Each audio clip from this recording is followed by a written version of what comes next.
The inventory turns of Walmart, Target, and Macy's. Um, how many of you think? Just a minute.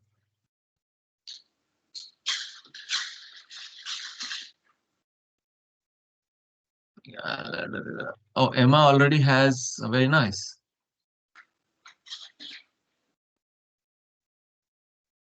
Okay, how many of you think that Walmart has the highest inventory turns?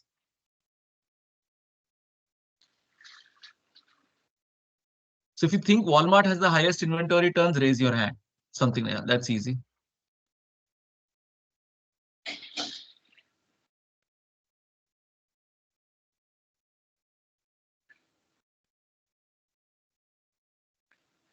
Okay. 16 hands. How many and people in the classroom? I don't know what you guys think. Um, if you think that Target has the highest inventory turns, raise your hand. Walmart, please put your hands down.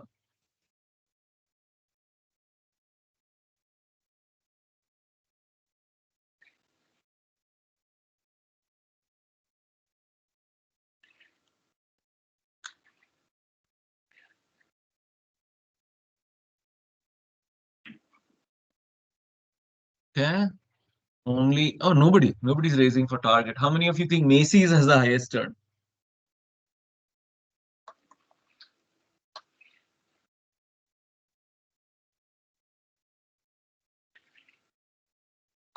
One person? Okay. Two people. All right. Okay. Uh, so there's nobody in the, okay, just checking if there's somebody in the lobby. All right. So let's calculate. So to calculate this, what we do is I use Yahoo Finance. You can use anything else also. I'm going to try and find out these terms. Cost of goods sold, which is the cost of revenue usually. Inventory, average inventory, and then I'll use this to calculate inventory turns.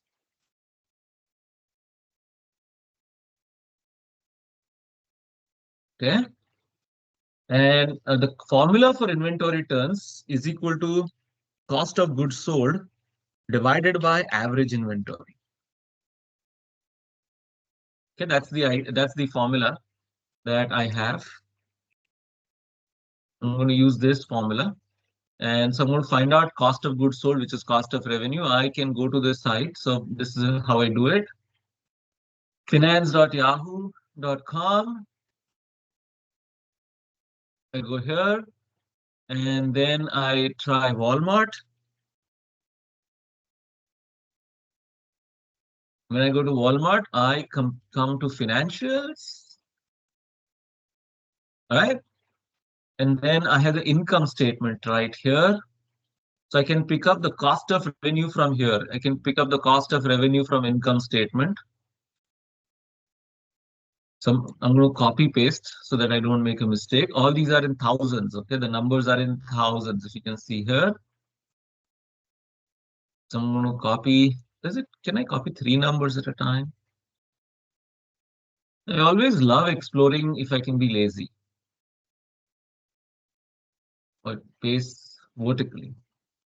But that's okay. I can use this. Control X and paste as transcript. No, I cannot. Okay. Control C and paste as transpose. Where is the transpose thing? Here it is.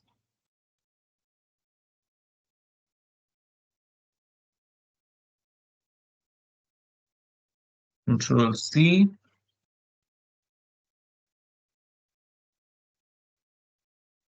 Okay, I can't overlap them. Okay. I'll paste it here. I'll delete this. Control C and I'll paste it here as transpose. Okay, got it. Hope they're the right numbers. 429,000. Yes, they're the right numbers. So I got the cost of revenue.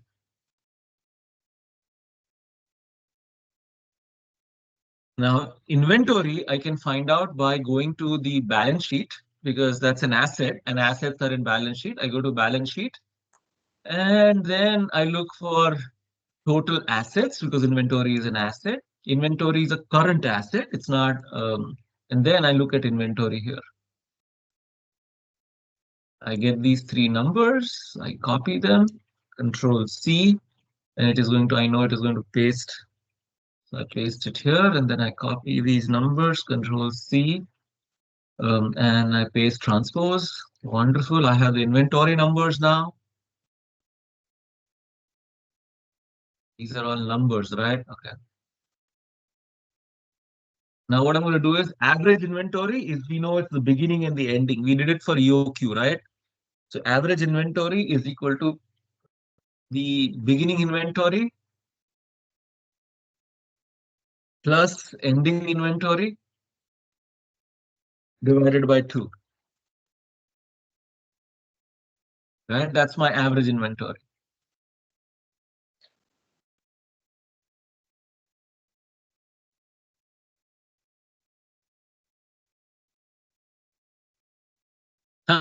Okay, I didn't see that classroom 5 and classroom everything Walmart. Okay, nice.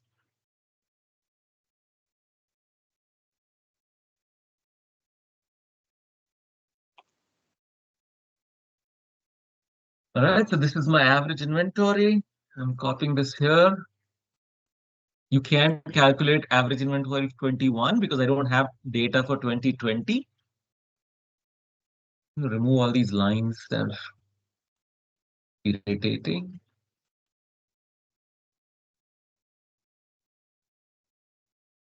And so the average inventory turn, or the inventory turns for 2023, equals cost of goods sold divided by average inventory.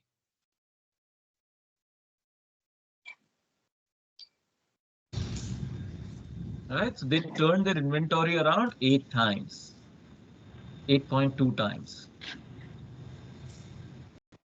And in 2022, they turned it around 8.45 times. So their inventory turning capacity, according to our calculations, is actually reduced by a little bit.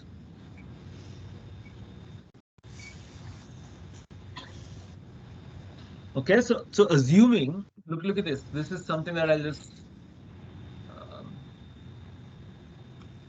assuming that a year is 12 months, and that's not an assumption, a year is 12 months. So if a year is 12 months and I'm turning inventories 8 times or 8.2 times, so my average age of an item inside Walmart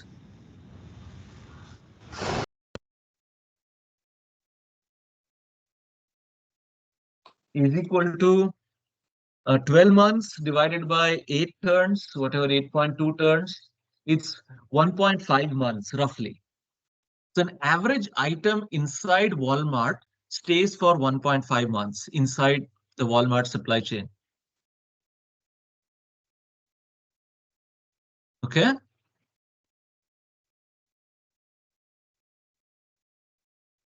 Yeah.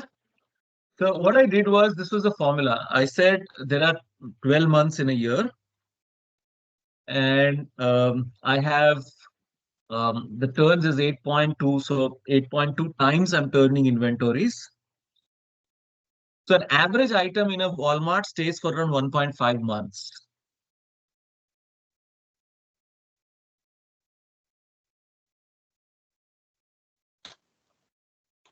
Oh, sorry, but how did you get the inventory turnover I ratio did this again? formula: cost of goods sold divided by average inventory.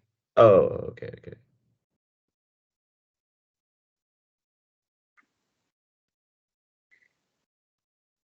Oh, you don't need to find the average inventory. You need to find the inventory turns. I'm wrong.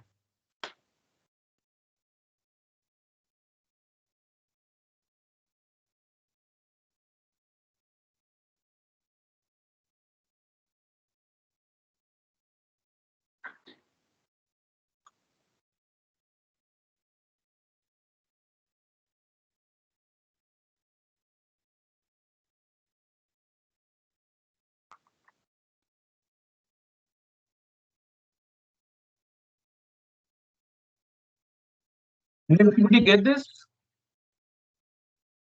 Now, just from your sense, what part do you want me to? Emma, are you good, or do you want me to do something again?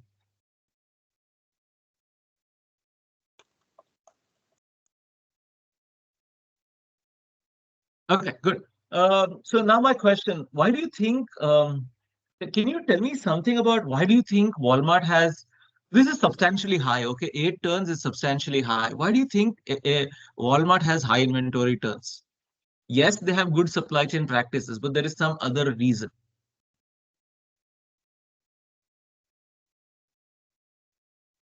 Okay, can you guys find out the inventory turns for Target? And then maybe we'll discuss this. So I just will copy this here. I will leave it. I'll call this Target. Can you find the inventory turns for Target based on how we did it for Walmart?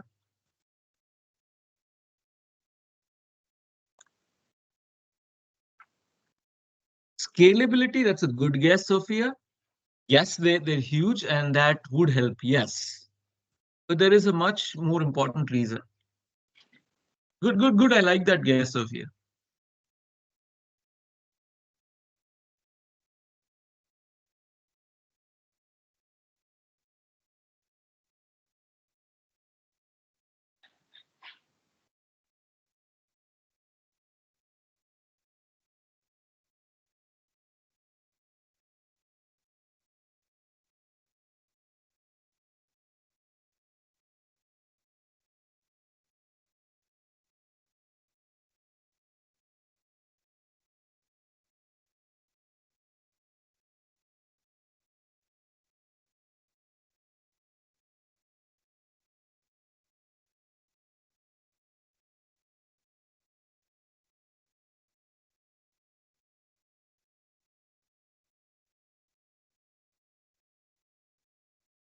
I think Google also has a different, I mean, Google has their own uh, Google Finance, I think, if you want to use that.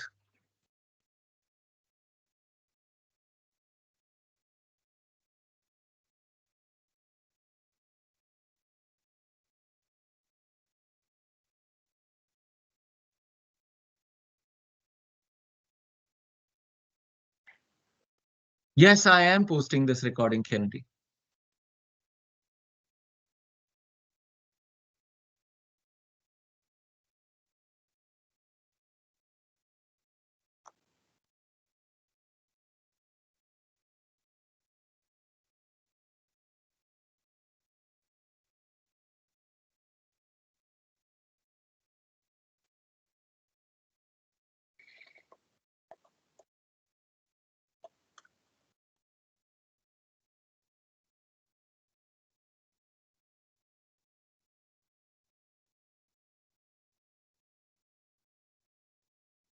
Is it due to Jeffrey? Again, a good guess, Jeffrey. I like that. Yes, could be.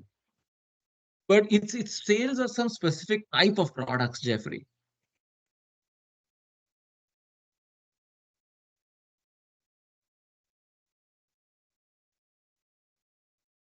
You are on the right track. On Jeffrey has said that high inventory turns of Walmart is because of high amount of sales, but it's a high amount of sales of a specific type of product. And did you guys find the turns for Target?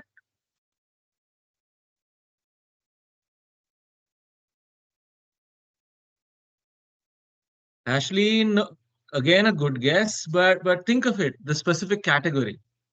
It's a very specific category.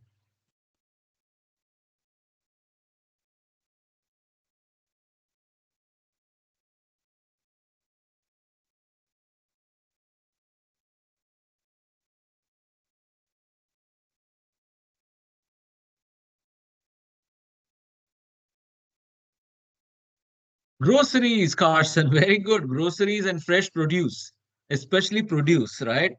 Walmart has roughly 40 to 50% of its revenue coming from produce.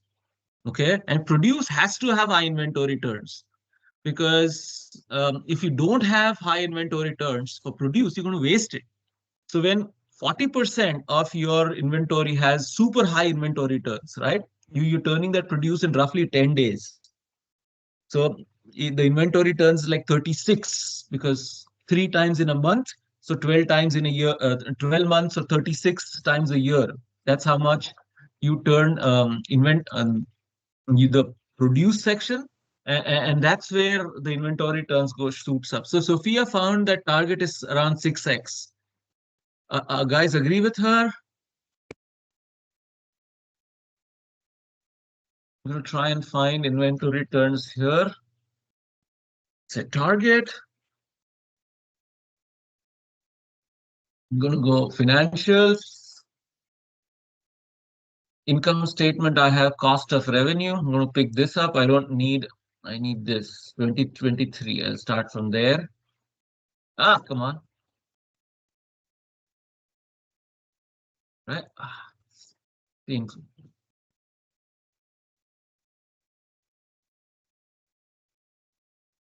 Control C.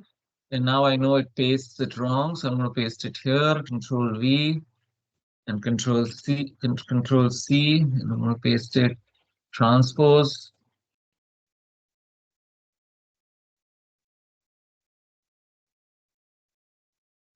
All right, I got these COGS numbers, and then I'm going to take the inventory numbers from the balance sheet. It's an asset. It's a current asset. These inventory numbers.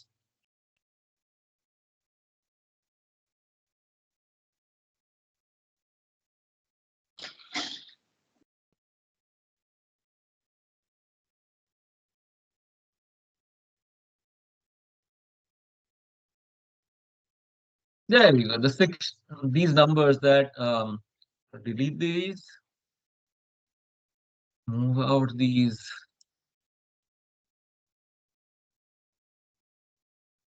Yeah, these are the numbers that you should get. All right, so Ashley also agreed to that.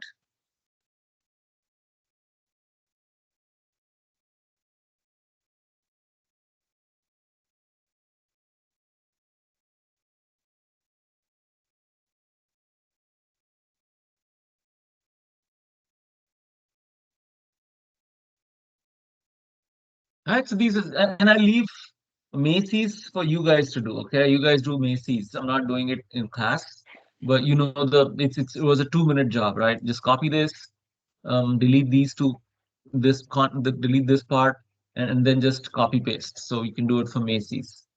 So yeah, this jump that you see primarily is because uh, of this idea that Walmart has a lot more groceries, and because of those grocery section turns very fast because you have to. I mean, not groceries, produce especially.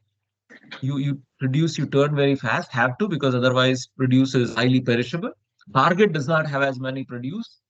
Macy's per se has a very poor inventory system. So my guess, I'm not sure. Macy's would be around 4. Okay, but yeah, that's the idea. Any questions on this? And you can use this for, all of you are investing. You can find out these quarterly numbers.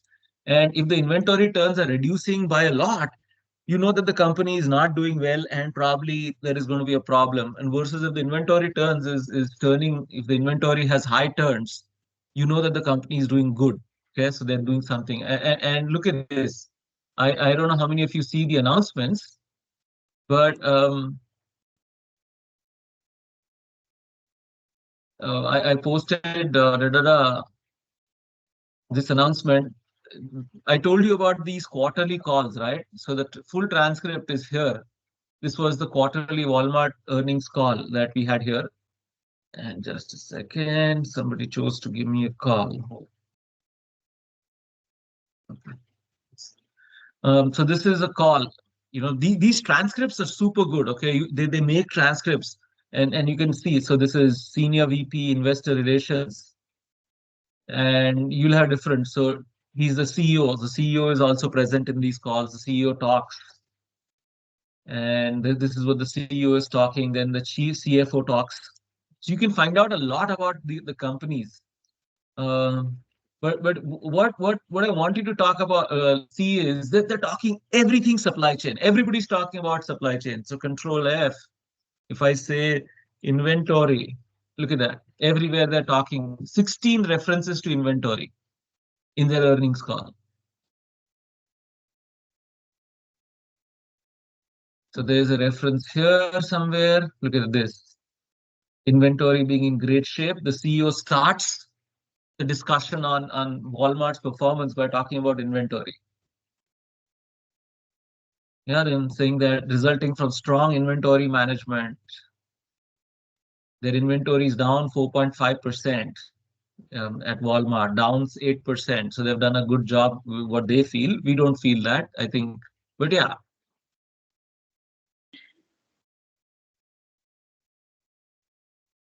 And then there is this additional article of the summary, which is a supply chain version of the summary. Okay. So you can check these things out.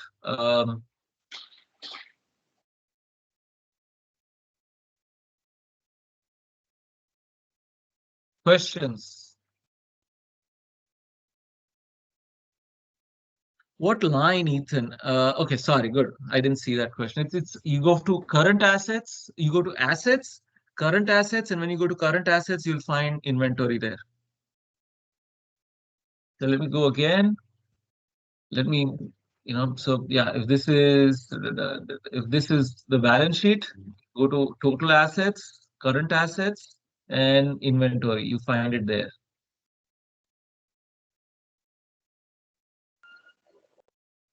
All right, and this is yeah. I don't know if you've noticed this, guys, but one thing that we do in supply chain, we have been talking about sales, reaching customers. We've been talking about accounting a little bit today. So that's the idea. That's the fun of being in supply chain. You're not bracketed in doing any one thing. There's so many different things that we keep doing in supply chain, and that is what it makes it fun. Okay. And something I sent to you again, da, da, da, this was this article that I came across of comfortable retirement. And it says that these are the majors. And if I look at that, look at this. These are construction management, data analytics, finance, and then supply chain. If you're looking for money, if you're looking for comfortable, it's not just finance. Okay, a lot of people feel finance is a lot of money. Supply chain has good money also. Yeah. So again, part of my attempt to seduce a few of you at least to take up supply chain as a major or a minor. I don't know how successful I am. We'll figure out. I'll find out next year how many of you are in do that. Any conversions? Any people considering minors in supply chain or majors?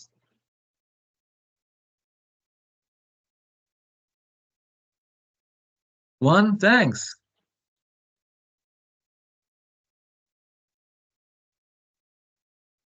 Okay, I have the semester to try.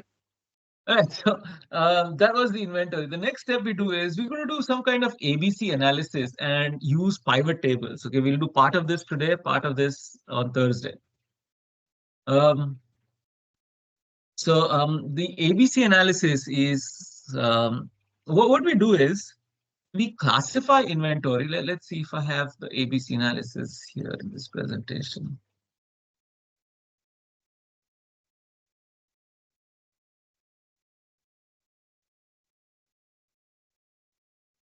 Yeah, the idea of ABC analysis is that a few items contribute a lot more value, and a few items, there are lots of them, they don't contribute any value. Okay, and if you figure out the items that contribute value, which are A category, figure out the items that don't contribute value, which are C category, we can create different kind of management styles. So items which contribute a lot of value, we manage very accurately. We manage, we put a lot of attention on those items. And items which don't add too much value, we have high inventory for them. We don't worry too much about those items. Okay. So that's the idea of 80 Pareto here, that some items. And we have a principle here. This is the policy, my company policy, that anything which is contributes between the top 70% value, okay, 0 to 70%, is going to be, I call it A category items. items with 20% value, which is 0.7 to 0.9, are B category items, and the last 10% value are C category items. We'll see this in a bit, guys. If you don't understand, hold. I'm going to first find my value. Okay, this is what I'm going to do. And then I say equal to the unit cost times the units used. This is my value.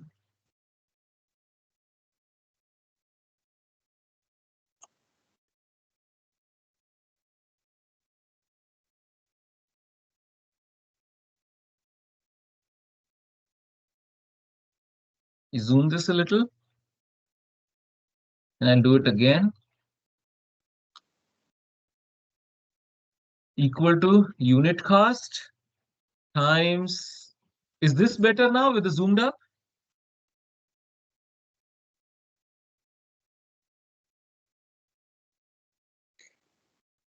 Times unit used. Yeah, I get this number. Okay.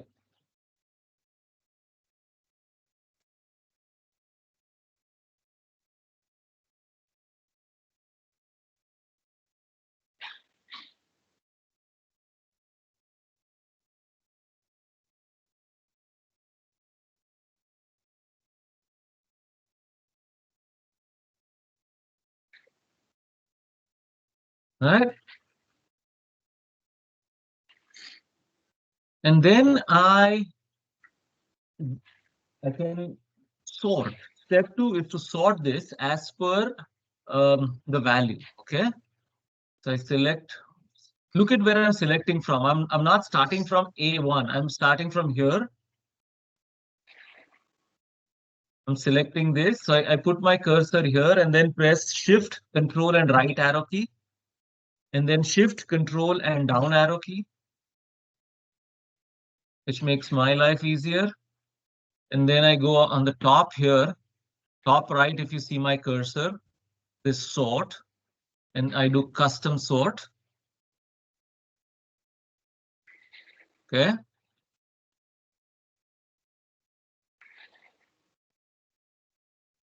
It brings up this window. And I say sort by column D, sort by value. And I want it to sort from largest to smallest. I sorted by column D and sorted from largest to smallest.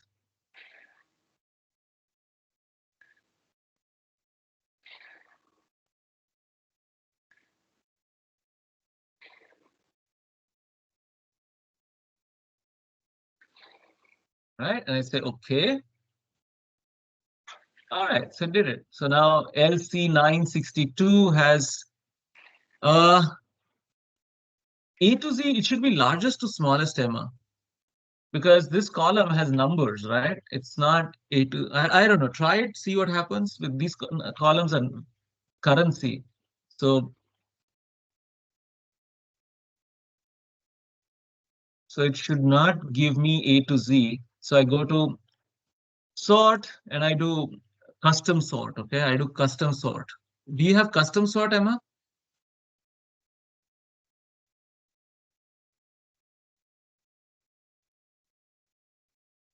Because the custom sort should allow you to do that. Okay, so yeah, go to custom sort and then you'll see this in custom sort.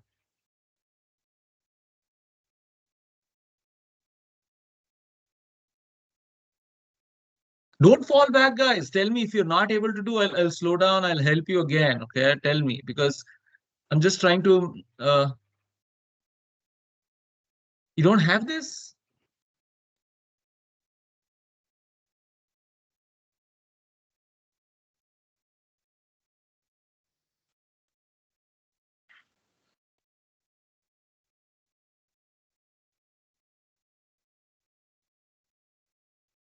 Emma, do you quickly want to share your screen?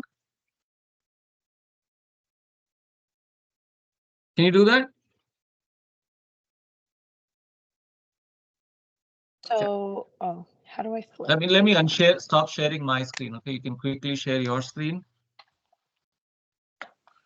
I don't know how to flip the camera. No, you can. Oh, okay. You're like this. Okay. I don't. Oh, okay. So I have. This is the screen that pops up.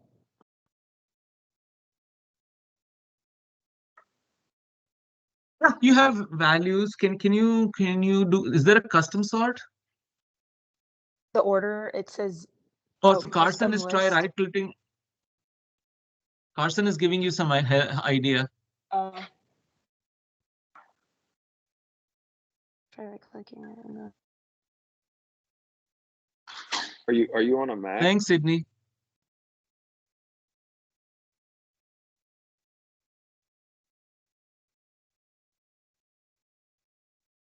Yeah, sort. Yes. Got it. Thank That's you. what mine looks like too. All right. Okay, thank you. Good.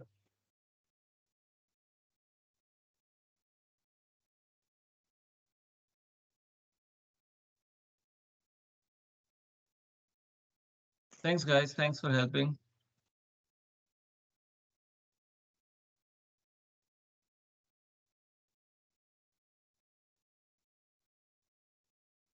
All right. So be with me. So again, you don't have to spend time on the weekend. Not too much. Okay, like you'll have to maybe probably do it in 30 minutes. Now, based on this value, I calculate cumulative value.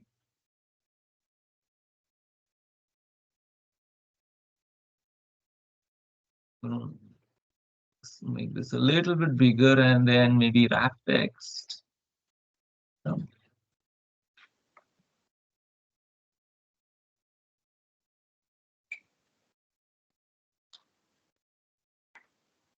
Equal to the previous value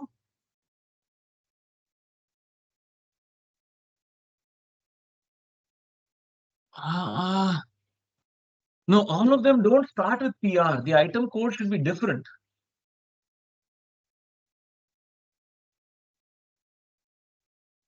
Huh. Lauren, do the values match? Do the values match? I don't know why this happened. So if the values match, you should be fine. Okay, try to see that I don't know. I mean, because this is the common sheet which everybody has.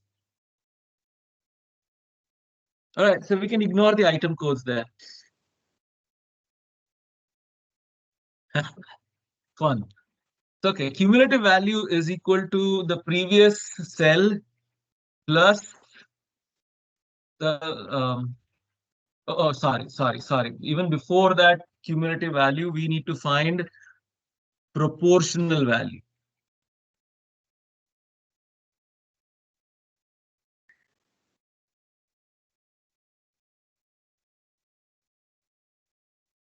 Proportional value.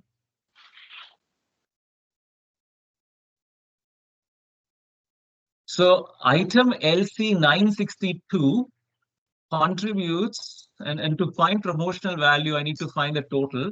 So I take my cursor here and control and down arrow key. I don't press shift, but control and down arrow key. So I go here and I find the total inventory value equal to sum, or the total value of the items that I've used last year. I write sum, open parentheses, take my cursor here with the arrow key, shift, control, up arrow key so that it selects till here, close the parentheses, and we'll find the sum. So this is how much I have used. This is the material that I've used total over the last year. 302 million. Okay.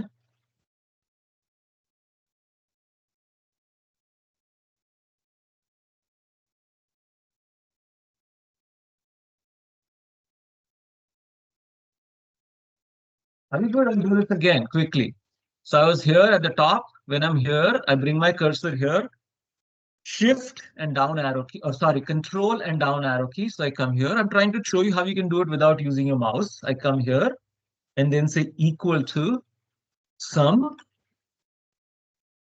take my cursor up with the arrow key, and then shift up arrow key, sorry, shift control and up arrow key, and then close the parentheses. Yes, something like 302 million. And so the proportional value of LC 962 is equal to this divided by, I take my cursor with my here again, and then control down arrow key, so it goes here. So it's D145, and I fix it. In a Windows keyboard, you can press F4, it'll fix it. You put dollar signs there if you have a Windows keyboard or a Windows computer. I don't know how you do that. You can actually just type dollar signs there if you don't, or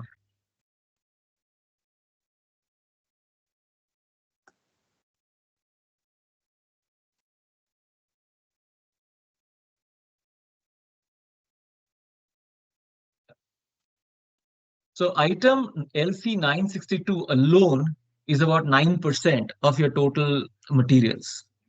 Out of the total materials that you've used last year, just one item, LC 962, would contribute 9%.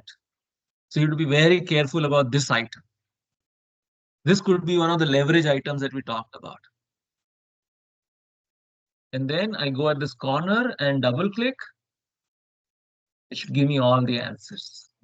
I could do that because I fixed. This fixing is very important, okay?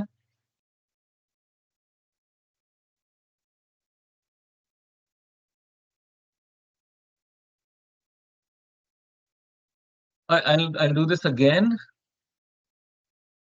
So I'm assuming all of you got this number, right? 302 million. So what I'm doing here is saying that equal to the proportional value, right? So out of the total 302 million, this contributes around 27 million. So 27 million divided by, I take my cursor on the left, control down arrow key. So I come here, which is D145, and I fix it by clicking F4.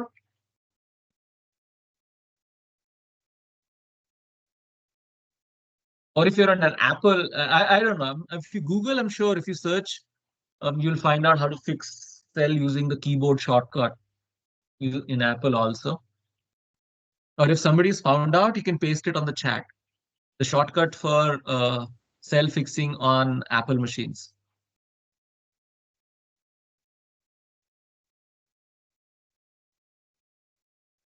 And then once I have done this, I double click. Go here. This, if you see the cursor, the plus sign changes to a thinner plus. Oh, so function in F4, Ashlyn, in Macs. All right, thanks, Ashley and Kennedy.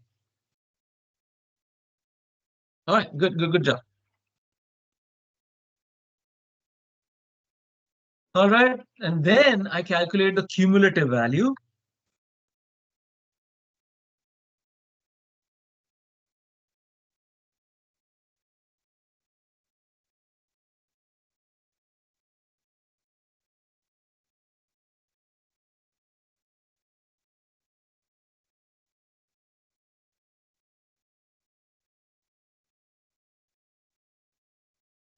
Oh, yes, you have to have the cell selected. Thank you. Okay. Cumulative value is the previous cumulative plus the proportion value of that item.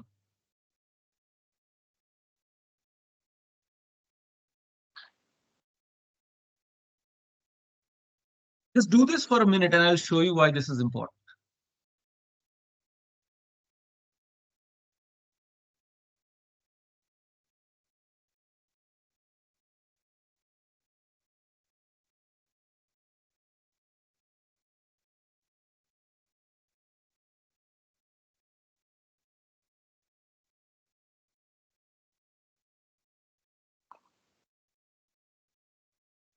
Yeah. And then I can go here, double click. All right. So what it tells me is item L962 and L452, both of these items in total contribute 16% of the value. The first 3 items contribute 22% of the value. First 5 items contribute 30% of the value. Now, if you look at this, my A category is 70% of the value, right? So I write ABC class and I write an if formula. If this number is less than 0.7, I call it an A class.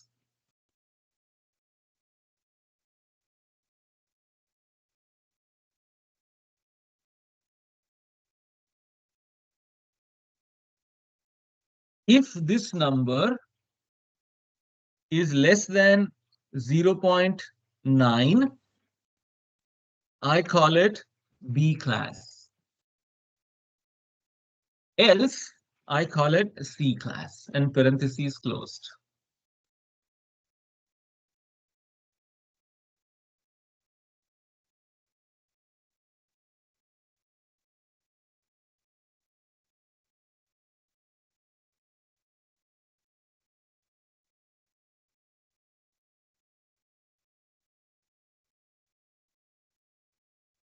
Yeah.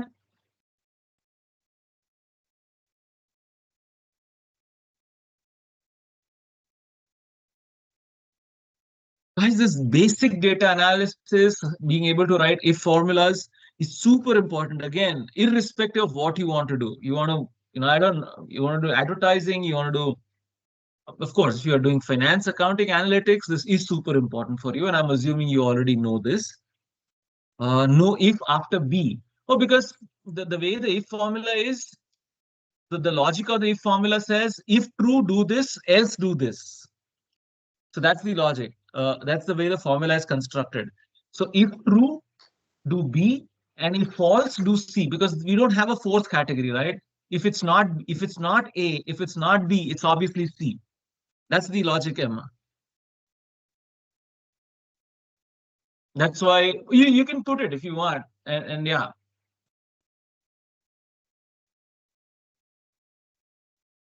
So you can write a formula if you want it to be like this, or if this number is less than 1, or if number is less than or equal to 1, then C else blank. Well, this will give you the same answer if you want to do it like this. But yeah, we just else C. Yeah. Oh, what did it? Yes, what is the correction it gave me? I need to close the parentheses, 2 parentheses. That's what I had, just one closed.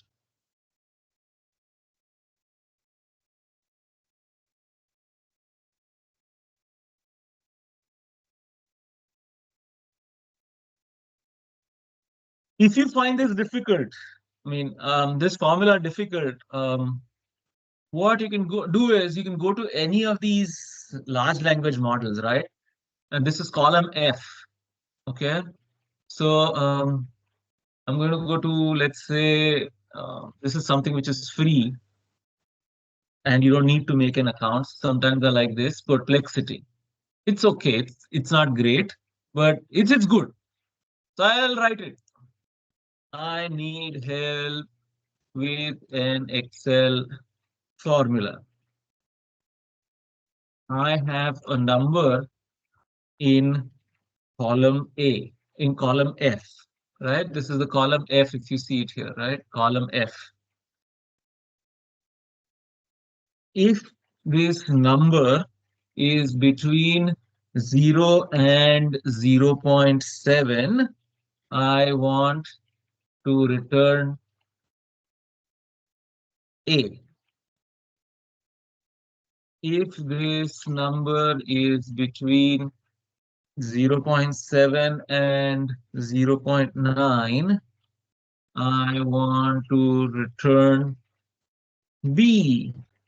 Else, I want C. Let's see. help me with the formula. I hope it does not give some exotic. Just trying. Yeah, it did both. But yeah, you can use this formula if you want. It's doing two ifs between this and this. Because 0 point, I should have said this. If the number is between 0 and 0, if the number is yeah, greater than or equal to something like that. Yeah. So it gives you the formula. You can use this one.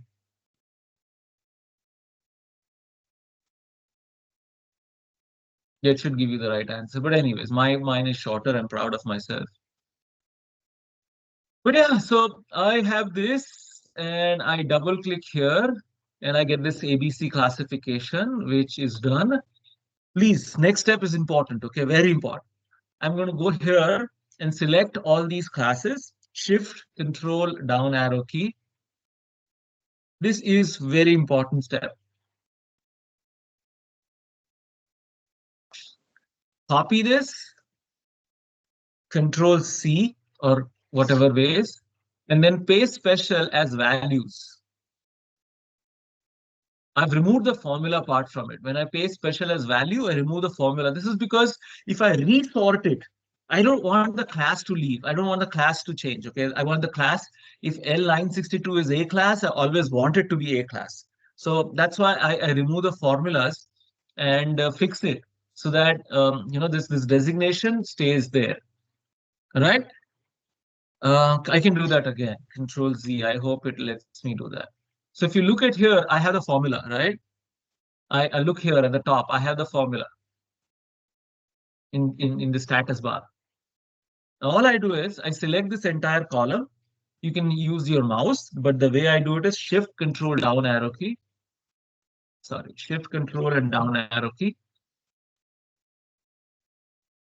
Control C to copy it, and then scroll up, and then I use my mouse. Now I'm using my mouse. There's ways I can do it without that, but I'll use it. And then say paste special values. These are paste values.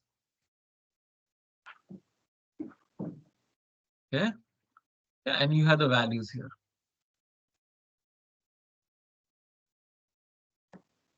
So now the formula, if you look at this, there's no formula. It's just A. Are we good?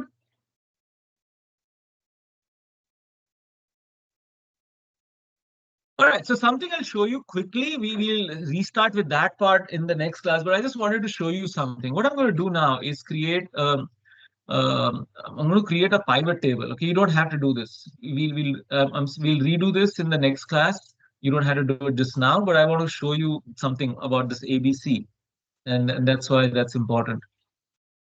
So I'm going to insert a pivot table, and this is the table range. And I want it in the existing worksheet on J. It gives me this.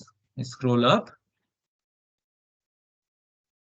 I will put my ABC class here, and I'll put, let's say, item codes here. And then I'll put value and then here, and I'll also put average instead of sum. I'll show you this in the next class in detail, okay? But just quickly, 1 minute version.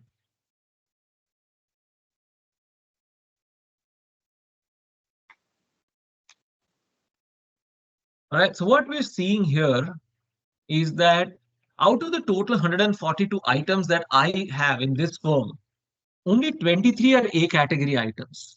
Okay, let me just change the decimal structure of this. So now it becomes clear. Only 23 are A category items, and those A category items, each of them have an average value of almost what, 9 million. Versus for C category, I have 87 items, and each of them has an average value of only 35,000.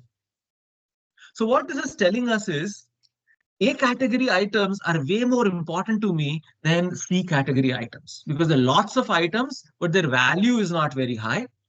There are very few items, but the value is very high. So if I manage these few items nicely, if I take good care of these few items, overall my inventory management of my firm will be very good. Does that make sense, guys? You don't have to focus on everything. Okay, because that might, we don't have that time. So we just focus very strongly on A category items. We don't record it as strongly for B category items. And I said record, we don't measure it as strongly, and we have very loose inventory policies for C category items.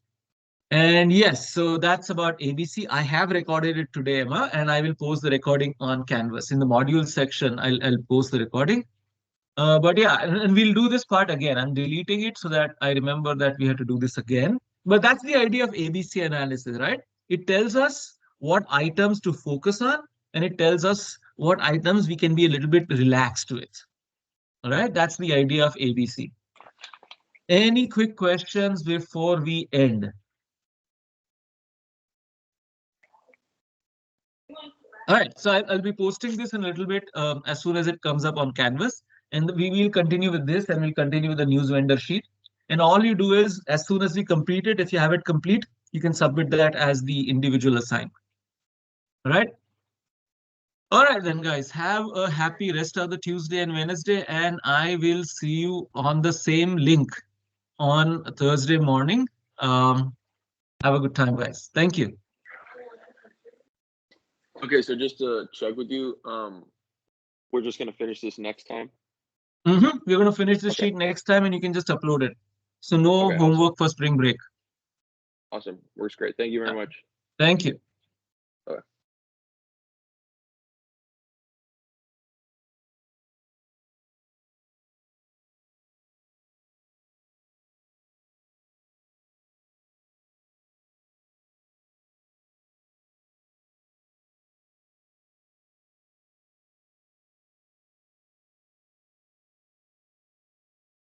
I guess the three of you are not here, Connor, Mark, and Nico. I'll end this.